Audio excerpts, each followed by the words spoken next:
A very good morning, everyone. So, welcome back to our series of NCRT Made Easy, the magic of NCRT.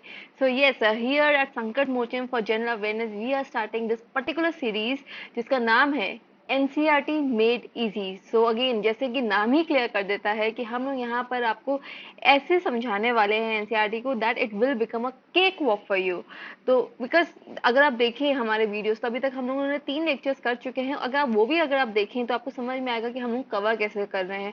तो हमारे जो again जिस तरह की हम लोगों ने टाइम लाइन या हमारे जो हम आपको जो लेक्चर्स डिलीवर करेंगे उससे एनसीईआरटी क्या आपका हर तरह का जनरल अवेयरनेस या फिर अगर बात करें या कोई भी competitive exam from level 1 to from all the levels UPSC तक हम लोग होलिस्टिकली कवर कर रहे हैं. तो that is again a plus point. तो द आइडिया इज कि अगर आपने एक बार यहाँ पर एक बार कमांड इस तरह के लेक्चर सीरीज पे बन जाएगी तो हर टेक्स्ट आपका एक तरह से इजी रीडिंग हो जाएगा. So yes, please like, share and subscribe our video because that is what gives us encouragement. So without any further delay, let's get right to the NCERT itself. तो हम लोगों ने कैसे किया है तो देखिए इंडियन हिस्ट्री की हम लोगों ने बात की थी. तो pre history, proto history, historical period ये सब हम लोग बात कर चुके हैं. ब्रॉड टाइमलाइन हम आपको समझा चुके हैं कि कैसे बनता है और क्या क्या मेजर इवेंट्स होते हैं. Historical period again ancient, medieval, modern भी हम आपको समझा चुके हैं. ये देखिए एनसीईआरटी तो UPSC, SSC, CGL, CHSL, PCS या फिर पुलिस रिक्रूटमेंट, दरोगा के एग्जाम्स जो होते हैं या बीपीएससी, जेपीएससी, बीपीएसएससी, ये कोई भी एग्जाम रेलवे से लेके या XYZ कोई भी एग्जाम या स्कूल लेवल या कोई भी एग्जाम आप देखें तो यहाँ से होलिस्टिकली कवर होगा because we are covering everything. And कोई भी एग्जाम हो वहां से क्वेश्चंस इसी से लगेंगे because this is a government document. NCERTs are a government document and that is what they expect you to be actually having a hold on. So that is why it becomes very important to get into a clarity. और clarity offer करना बहुत difficult रहता है तो इसीलिए that is what we are helping you with. So yes, तो ancient India को भी हम लोगों ने डिफाइन किया था. मेडिवल अगेन तो late early medieval, late medieval, इस तरह से हम लोगों ने पूरा किया था. फिर हम ज्योग्राफी के एस्पेक्ट से भी यहाँ पे कवर करते हुए जा रहे थे कि अगेन हिस्ट्री को अगर आप ज्योग्राफी के एंगल से कैसे कनेक्ट कर सकते हैं कि again north India Deccan region में क्या हो रहा था साइमल्टेनियसली साउथ रीजन में, क्योंकि आजकल क्रोनोलॉजी पे भी क्वेश्चन आने लगे हैं. और प्लस अगर आपको ये आइडिया होगा तो आप एक तरह से कल्चर से भी रिलेट करने में आपको आसानी होगी. तो वो भी हम आगे जब आंसर राइटिंग करेंगे तो वो भी हम आपको सिखाएंगे और साथ में लिखेंगे आंसर्स. तो यहाँ तक हम लोग पूरा डिस्कस कर रहे थे. तो 321 बीसी तो चंद्रगुप्त मौर्य का यहाँ पे हमको राइस दिखता है. तो 321 तो अगेन 321 बीसी से हम आगे की बात करेंगे. तो 321 में क्या हुआ था तो चंद्रगुप्त मौर्य. तो again the Mauryan empire, again the Chanakya Niti. UPSC में 2023 में क्वेश्चन, 2022 में क्वेश्चन आया हुआ है चाणक्य नीति से. तो अगेन 321 तो इन सबको हम लोग आगे डिटेल में भी करेंगे. अभी मैं आपको एक ब्रॉड मतलब एक आइडिया देती जा रही हूँ विद इंपॉर्टेंट फैक्टर्स में डिस्कस करते जा रही हूँ ताकि स्टोरी की तरह बनता जाए. तो 321 बीसी चंद्रगुप्त मौर्य. तो पहले नंदा एम्पायर था, उसके बाद यहाँ पे हमको चंद्रगुप्त मौर्य का भी हमको करता है. तो again you must have been reminded of that particular show जो कि इमेजिन टीवी पे आता था चाणक्य एंड चंद्रगुप्त मौर्य पर. तो that was a very good depiction. ठीक है, तो दैट इज देयर. तो 321 बीसी की अगर हम बात करें तो मौर्य एम्पायर. अब मौर्य में अगेन बुद्धिज्म का क्या एस्पेक्ट है, ठीक है, जैनिज्म का क्या रोल चल रहा था, उस पीरियड के अराउंड क्या हो रहा था, ये सब हमको पता होना चाहिए. तो ये सब भी हम लोग डिटेल में डिस्कस करेंगे. बुद्धिस्ट काउंसिल्स में कैसे बनता है, बुद्धिस्ट फिलोसफी क्या होती है, उसको आप अपने आंसर्स में, अपने ऐसे में, अपनी पर्सनालिटी डेवलपमेंट के एस्पेक्ट्स में कैसे डाल सकते हैं, ये सब भी हम आपको बताएंगे आगे आने वाले लेक्चर्स में. तो अगेन अगर मैं बात करूँ तो 305 321 में यहाँ पे आते हैं चंद्रगुप्त मौर्य. एक मिनट. और फिर 321 में बीसी में अगर मैं बात करूं तो 321 कह रही हूँ मैं. 321 में चाणक्य वो आते हैं, क्या कहते हैं, चंद्रगुप्त मौर्य. 305 बीसी में सेल्यूकस को कौन हरा देता है तो मौर्य जो है वो सेल्यूकस को हरा देते हैं. ठीक है, तभी ही वहां पे एक्सचेंजेस हुए हैं. और ज्यादातर अगर एक्सचेंजेस देखा जाए तो हमारे चंद्रगुप्त मौर्य को ज्यादा एस्पेक्ट्स मतलब टेरिटोरियल गेन्स होते हैं.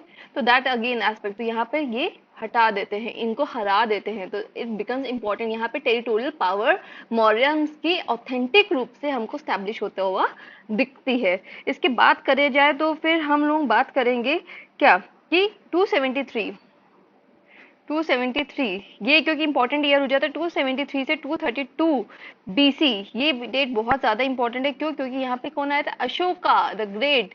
अगेन दैट सीरियल जिन्होंने वो जो अशोका का टीवी में आया था। देखो मेरे को टीवी डिपिक्शन ज्यादा पसंद आने लगे हैं as compare to movie picturisation. However Jodha Akbar as a show, मतलब again historically that is not that correct, but for the understanding to give you an insight कि उस कल्चर में हो क्या रहा था, उस तरह उस कल्चर में लैंग्वेज कैसी थी, we should actually watch these TV serials and movies as well, and it is up to you कि आप उसको एक्सेप्ट करते हैं, रिजेक्ट करते हैं, but do watch such movies which is a little authentic, not the movie which are totally flawed.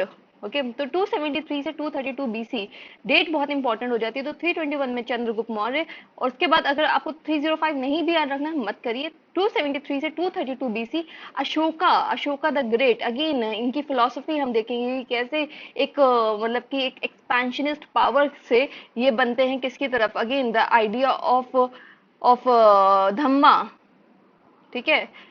तो धम्मा philosophy, Buddhism, ठीक है? तो धम्मा के बारे में हम लोग यहाँ पे बात करेंगे। तो अशोका रेन बहुत ज्यादा इंपॉर्टेंट होता है कि कैसे मतलब कि रिलीजियस फिलोसफी को यूज करते हुए, तो क्या रिलीजन, क्या वो उन्होंने पूरी की पूरी अपनी एंड में आते हुए अपना पूरा रेन छोड़ दिया था और इसीलिए वो मतलब कि एक तरह से डिक्लाइन में चले गए थे? ऐसा नहीं है। It is also a kingship theory. तो किंगशिप टर्म्स में अगर आप देखें तो Ashoka was has been a kingship philosophy का एडवोकेट, राइट? कि किस तरह से पहले अगर आप उसको एक तरह से आप तलवार से अगर आप लोगों को अपने अंदर अधीन बना रहे हैं, उसके बाद जब वो आपके अधीन हो जाते हैं, उसके बाद आप फिलोसफी का एडवोकेट करते हैं, तो क्या वो किंगशिप से डिफरेंट है या वो एक किंगशिप थ्योरी का ही एक पार्ट है? तो these are the question that we will discuss. So because यही क्वेश्चन है जो आजकल इंटरव्यू या पर्सनालिटी डिबेट्स में पूछे जाते हैं।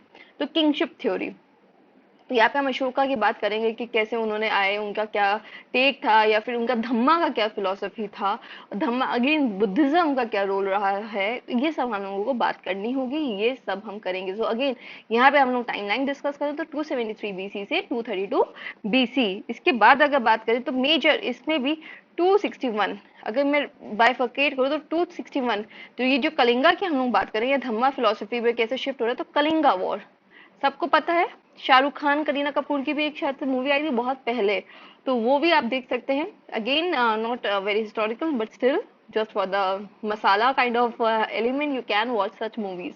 तो 261 बीसी में कलिंगा वॉर होती है, जहाँ पे हमको शिफ्ट मिलता है अशोका की फिलोसफी में from this idea of violence to the idea of philosophy, from one aspect of kingship to other aspect of kingship, so that is there। and इसी के बाद अशोका जो है वो फॉलोवर बन जाते हैं किसके? बुद्धिज्म के। तो that again is very important. अब बुद्धिज्म में भी अगेन फॉलोवर बन गए तो उन्होंने एक काउंसिल, जैसे हम लोग काउंसिल की पहले भी बात कर चुके हैं, तो काउंसिल यहाँ पर वो करवाते हैं जिसको कहते हैं third Buddhist council, Buddhist council, ठीक है? तो ये कब होता है? तो ये होता है ईयर 251 बीसी में, ये ईयर इंपॉर्टेंट हो जाता है। तो 251 बीसी में हमको थर्ड बुद्धिस्ट काउंसिल दिखने को मिलती है। तो अगेन आइडिया क्या है? तो 273 में अशोका पावर में आते हैं, धम्मा अगेन कलिंगा वॉर होती है, धम्मा की फिलोसफी में वो शिफ्ट होते हैं, बुद्धिज्म को अपनाते हैं, और 251 बीसी में वो क्या करते हैं? बुद्धिस्ट काउंसिल का वो करते हैं, बुद्धिस्ट काउंसिल को कंडक्ट करवाते हैं, जहाँ पे अगेन इस बुद्धिस्ट काउंसिल में क्या हुआ था ये सब डिटेल्स भी हम जब बुद्धिज्म का चैप्टर डिस्कस करेंगे, ऐसा बुद्धिज्म का चैप्टर हम लोग इस तरीके से डिस्कस करेंगे कि सारे क्वेश्चंस हमारे इसी के अंदर से ही आए। क्योंकि and this is a very very bold statement I am making कि हम बुद्धिज्म को इतना होलिस्टिकली कवर करने वाले हैं। So that is there. तो 251 BC, and if I say, if we at Sankat Mochan say something, we mean it, we work for it and we deliver it। Okay so 251 BC third Buddhist council. इसके बाद देखा जाए तो Ashoka again, अगर आप धम्मा की बात कर रहे हैं और इतना ज्यादा आप क्योंकि देखो स्टेट की यहाँ पे हम थ्योरी की बात करें या करंट से भी अगर हम लिखें तो state as a power, as a entity, state as an entity की अगर हम बात करें तो it needs a mix of what? It needs a mix of element of violence, assertion and philosophy। ठीक है, तो state needs what? State needs a mix of what? So of violence, assertion and philosophy. तो अगर एक कोई भी state है वो एक ही चीज को फॉलो कर रही है तो that state will not survive in a long term. तो दोज एस्पेक्ट ऑल्सो यू, तो अगेन ये जो है ये आपकी डिबेट में आपके काम आएगा. तो स्टेट का आइडिया क्या होता है? तो स्टेट, आपसे कोई पूछे क्या स्टेट से, वो सिर्फ देखिए इंडिया का भी अगर देखा जाए तो फिलोसफी में हम, बट अगेन हम लोग भी, if we are not, I'm not saying that we are a very assertive power, we claim others territory, no, we have very civilizational power. However, the idea of net security provider, ये term आपने news में बहुत सुनी होगी, net security provider, जो कि बहुत अच्छा टर्म है इंडिया के कंटेक्स्ट में, कि इंडिया जो है हमारे जो ये इंडियन ओशन रीजन है, इसमें हम लोग नेट सिक्योरिटी प्रोवाइडर बन चुके हैं. हम सबको हेल्प करते हैं अगर कोई भी प्रॉब्लम होती है. तो इस तरह से भी हम अपनी पावर को एक तरह से दिखाते हैं कि हम अगर पावर में आते हैं, अगर हम सुप्रीम थ्रेशोल्ड के रीच कर जाते हैं, सुप्रीम पावर बनते हैं, तो हम लोग सिक्योरिटी प्रोवाइडर हैं, हम लोग सबकी केयर कर सकते हैं. तो these are the ideas combine which makes a state a state. Okay, but Ashoka क्या कर रहे थे? अशोका ने कलिंगा वॉर के बाद यहाँ पे धम्मा फिलोसफी कर ली और कहीं ना कहीं डिट्यूरेट, मतलब कि एक फिलोसफी एस्पेक्ट पे रिस्ट्रिक्ट होते हुए किंगशिप का थोड़ा सा डिक्लाइन हमको दिखता है. इसके बाद कौन राइज हो रहे होते हैं? तो again the powers like Satavahanas. तो हमें राइज कितना किसका दिखता है? सतवाहनास. अब ये इंपॉर्टेंट पावर हो जाती है. तो सतवाहनास का हमको राइज दिखता है. कौन से ईयर में? तो स्टैब्लिशमेंट होता है 230 बीसी में. ठीक है, अब ये भी आपको पता होना चाहिए कि कहाँ से पावर शिफ्ट हो रहा है. तो सतवाहनास का राइज होता है 230 बीसी में. तो सतवाहनास के बारे में भी हम लोग बात करेंगे. फिर अगर बात करें तो अगेन ग्रीक, यहाँ पे इन्वेजन शुरू हो जाते हैं क्योंकि अब एक मेजर पावर का डिक्लाइन हो चुका है, जो कि जिसने एक ऑल ओवर, मतलब समझ लीजिए पूरा भारत को ही ऑलमोस्ट एक तरह से सिक्योर, जब एक मेजर पावर होती है तो सिक्योरिटी भी होती है, क्योंकि state, why is it that state is important? Again polity के एनसीईआरटी में ये क्वेश्चन अच्छे से डिलीवर्ड है कि पॉलिटी के अगर स्टेटमेंट की बात करें कि स्टेट क्यों इंपॉर्टेंट होती है, तो स्टेट अगेन आपको सिक्योरिटी प्रोवाइड करती है, आपकी टेरिटोरियल इंटेग्रिटी प्रोवाइड करती है. ये सब वर्ड्स आपको यूज करने होते हैं. तो टेरिटोरियल इंटेग्रिटी प्रोवाइड करती है और इसीलिए स्टेट बहुत इंपॉर्टेंट होती है. अगर आज स्टेट नहीं होती तो हमारे बॉर्डर पे क्या यहाँ तक आ चुके होते कोई दूसरी कंट्री, क्योंकि एक अगर ढलेगी तो दूसरी ही राइज करेगी. इसीलिए स्टेट को इंटेग्रिटी मेंटेन करनी पड़ती है. इसीलिए हमारे बॉर्डर पे हमारी फोर्सेस रहती हैं. इसीलिए आर्मी का भी बहुत इंपॉर्टेंट रोल होता है, नेशनलिज्म का भी बहुत इंपॉर्टेंट रोल होता है. तो इसीलिए अगर हम इसको हिस्टोरिकल कंटेक्स्ट में समझे तो 230 बीसी जब एक मेजर पावर जो कि अगेन जब अशोका का डिक्लाइन हो रहा होता है, उसके बाद कौन राइज होता है? सतवाहनास. बट अशोका जितना अगर देखा जाए तो उसके एम्पायर जितना, मतलब एक तरह से मेजर शिफ्ट हो जाता है, जिसकी वजह से इन्वेजन्स शुरू हो जाते हैं, बाहर से लोग आने लगते हैं, उनको मौका मिलता है, तो इन्वेजन्स हमें दिखते हैं. तो अराउंड 200 बीसी हमको ग्रीक इन्वेजन दिखता है. ठीक है, अब ग्रीक इन्वेजन होता है तो वहां से आते हैं, तो हमारे कल्चर पे क्या इफेक्ट होता है, वो हमारे कल्चर से क्या सीखते हैं, ये सब भी हम बात करेंगे. The foreign element. Okay, we will talk about the foreign element in our culture. यहाँ से भी क्वेश्चन आते हैं. तो अगेन कि कॉइन्स में क्या हुआ, या फिर रिलीजन में क्या हुआ, या फिर हमारे आर्किटेक्चर में क्या हुआ, ये सभी बातें हमको करनी होगी. चाहे स्कूल्स हो या एग्जाम्स हो कंपटीशन के, हम लोगों को पता होना चाहिए कि कल्चर पे कैसे इफेक्ट हुआ. As a person living in India it becomes important कि हम लोगों को ये सब आइडिया हो, अंडरस्टैंडिंग हो. इट, अगर एक बार ये अंडरस्टैंडिंग गेन होती है ना, that gives you a sense of happiness as well. And any damn time you can be asked these questions in any of the examination, guaranteed. ठीक है, तो अब हम बात करें तो इसी के साथ साथ और भी बहुत सारा होता है. तो एक बात हमने करी सतवाना, ग्रीक इन्वेजन, इसके अलावा भी अगर हम बात करें तो हमारे यहाँ और भी पावर्स आती हैं, जैसे कि अगर मैं नाम लिखूं तो कानवाज आते हैं. ठीक है, इनके बारे में भी हम बात करेंगे. ठीक है, तो कानवाज आते हैं अगेन 75 बीसी के अराउंड, ये भी हम लोगों को पता होना चाहिए. और भी पावर्स आती हैं. तो अगेन एक एरा शुरू होता है 58 बीसी में, जिसको हम कहते हैं विक्रम एरा. विक्रम एरा. ठीक है, इस पे यूपीएससी में डायरेक्ट क्वेश्चन आया हुआ है विक्रम एरा पे। तो विक्रम एरा क्या था, किसने किसको हराया, किसने किस पे विक्ट्री पाई, ये सब हम लोगों को बात करनी है। अगेन इसकी भी डिटेल में, ये डिटेल हम बहुत अच्छे से कवर करेंगे। बस आपको अभी ब्रॉडली अगर आपको पता होनी चाहिए, 58 बीसी जो है वो विक्रम एरा करते हैं, और ये बहुत इंपॉर्टेंट हमारी टाइमलाइन के लिए हो जाता है। This is a important year if you see. तो 58 बीसी। फिर हम बात कर रहे हैं इसके आगे, सतवाहनास तो चल ही रहे हैं, वो लोग डेक्कन वगैरह रीजन में भी एक्सपैंड कर चुके होते हैं। अगर बात करें तो साउथ में क्या चल रहा होता है, तो साउथ में इस वक्त पांड्याज काफी इंपॉर्टेंट उसमें होते हैं, तो पांड्याज का साउथ में होता है। ठीक है, अगेन आप चोला मूवी भी देखें तो that again is a very good picture जो आपको साउथ के बारे में समझा सकता है अच्छे से। इसके बाद देखा जाए तो ट्रेड रिलेशन मतलब कैसे चल रहे होते हैं चोलास के, या फिर नॉर्थ के साथ क्या ट्रेड रिलेशन होते हैं, ये सब हम लोगों को पता होना चाहिए। That is what we are talking about in BC. इसके बाद हम लोग किस में आ जाएंगे, एडी में। तो एडी, ठीक है, अब यहाँ तक अभी तक देखिए, सबसे ज्यादा जो आपको इम्पोर्टेंट लगेगा वो ये है कि दिस आइडिया कि कैसे अशोका का एम्पायर आता है, फिर कलिंगा के बाद चेंजेस आते हैं, बुद्धिस्ट काउंसिल होती है, स्टेट एंटिटी की बात हमने बात करी, फिर सतवानास, कानवास, पांड्यास, ग्रीक इन्वेजन, ये सब हम लोगों को बात करनी है, Pandyas in the south.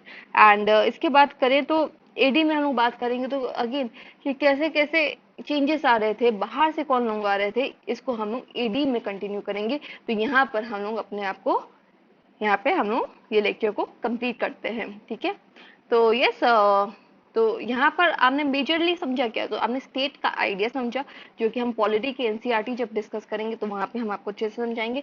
Second चीज हम लोगों ने बात करी कि कैसे टाइमलाइन में कैसे शिफ्ट हो रहे हैं, बड़ी पावर्स जो है वो कैसे, और फिर उसके बाद हमने किंगशिप थ्योरी को भी हमने बात किया। तो आप समझ सकते हैं कि हम लोग यहाँ पे सिर्फ टाइमलाइन नहीं, बल्कि टाइमलाइन को एक अंडरस्टैंडिंग देते हुए, एक क्रिटिकली एनालाइज करते हुए, we are coming up with our pointers and our learnings, and that is what is very important. And yes, please like, share and subscribe our videos, Sankat Mochem, for general awareness. Thank you.